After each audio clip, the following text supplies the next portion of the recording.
Hello guys, welcome to Telugu cinema ముచ్చట్లు. కిష్కింద కాండం. ఈ సినిమా థియేటర్లో వచ్చినప్పుడే ఎక్కడ చూసినా పాజిటివ్ రివ్యూసే కనిపించాయి. అంతలా ఏముందబ్బా ఈ సినిమాలోని క్యూరియాసిటీ బిల్డ్ అయింది అప్పుడే. కానీ ఓటీటీలో వచ్చేదాకా వెయిట్ చేయక తప్పలేదు. ఫైనల్గా ఇప్పుడు ఈ సినిమా హాట్స్టార్లో స్ట్రీమింగ్ వచ్చేసింది అండ్ తెలుగు ఆడియోలో కూడా ఉంది. మరి ఇంకా లేట్ చేయకుండా ఈ సినిమా ఎలా ఉందో రివ్యూలో చూద్దాం.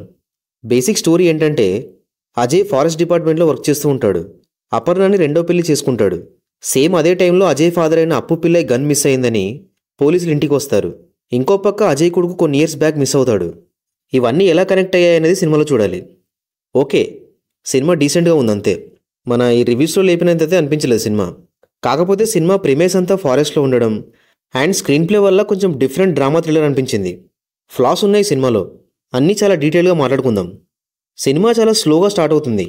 అది మలయాళం సినిమాలో చాలా కామనే. అయితే స్టార్టింగ్ ఒక 15 మినిట్స్ అయితే మంచి ఇంట్రెస్టింగ్ అనిపించింది. ఎందుకంటే డిఫరెంట్ స్టోరీస్ అన్ఫోల్డ్ అవుతుంటాయి.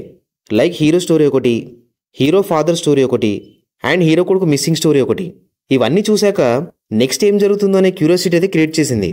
కానీ ప్రాబ్లం ఎక్కడ వచ్చిందంటే, ఫస్ట్ హాఫ్లో ఫోకస్ మొత్తం అజయ్ ఫాదర్ ఎవరైతే ఉన్నారో ఆయన పైనే ఉంటుంది. చాలా ఫ్లాట్గా, అసలు ఎలాంటి హై లేకుండా వెళ్తుంది ఫస్ట్ హాఫ్ అంతా. యాక్చువల్గా మరీ క్యారెక్టర్ స్టడీలాగా కాకుండా దాంతోపాటు ఇన్వెస్టిగేషన్ కూడా యాడ్ చేసి ఉంటే సినిమా ఇంకా బాగుండేది. అసలు పిల్లాడు ఎలా మిస్ అయ్యాడు, తన బాడీ ఏమైందనే క్యూరియాసిటీ అయితే మెయింటైన్ చేశారు. బట్ పెద్దగా బ్లాక్స్ లేవు ఫస్ట్ హాఫ్లో. లైక్ ఇక్కడ ఈ సీన్ బాగుంది, అక్కడ ఆ సీన్ బాగుందని చెప్పడానికి ఏం లేదు. ఫస్ట్ హాఫ్తో కంపేర్ చేస్తే సెకండ్ హాఫ్ చాలా బెటర్గా ఉంది. సెకండ్ హాఫ్లో కూడా సైకలాజికల్ ఆస్పెక్ట్ ఉంటుంది అజయ్ ఫాదర్ది. కానీ దాంతోపాటు అజయ్ కొడుకు మిస్సింగ్ మిస్టరీ స్లోగా అన్ఫోల్డ్ అవుతుంది.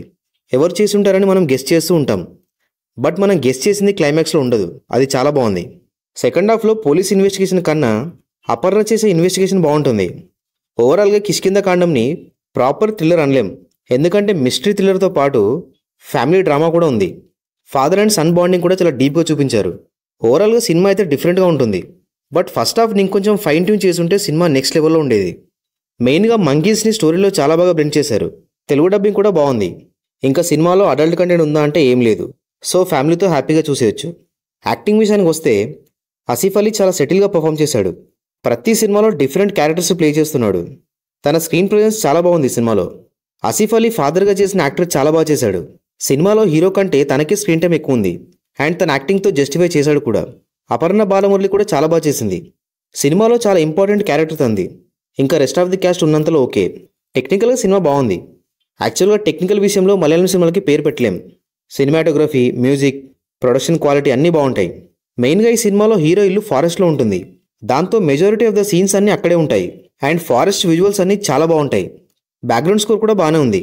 కాకపోతే హాలీవుడ్ కంపోజర్ హ్యాన్స్ జిమ్మర్ మ్యూజిక్ని కొంచెం కాపీ కొట్టినట్టు అనిపించింది. ఇంకా డైరెక్షన్ విషయానికి వస్తే దింజిత్ సింపుల్ స్టోరీనే తీసుకున్నారు, కానీ కొంచెం డిఫరెంట్ స్క్రీన్ ప్లేతో నరేట్ చేశారు. వేరియస్ ఎమోషన్స్ని బ్లెండ్ చేయడం బాగుంది అండ్ మిస్టరీ కూడా క్లైమాక్స్ వరకు బాగానే హోల్డ్ చేశారు. కానీ ఫస్ట్ హాఫ్ మీద ఇంకొంచెం వర్క్ చేయాల్సింది. ఫైనల్గా కిష్కింద కాండం different and decent family drama thriller. కొన్ని ఫ్లాస్ ఉన్నప్పటికీ డెఫినెట్గా చూడొచ్చు. That's it guys. Thank you for watching this video.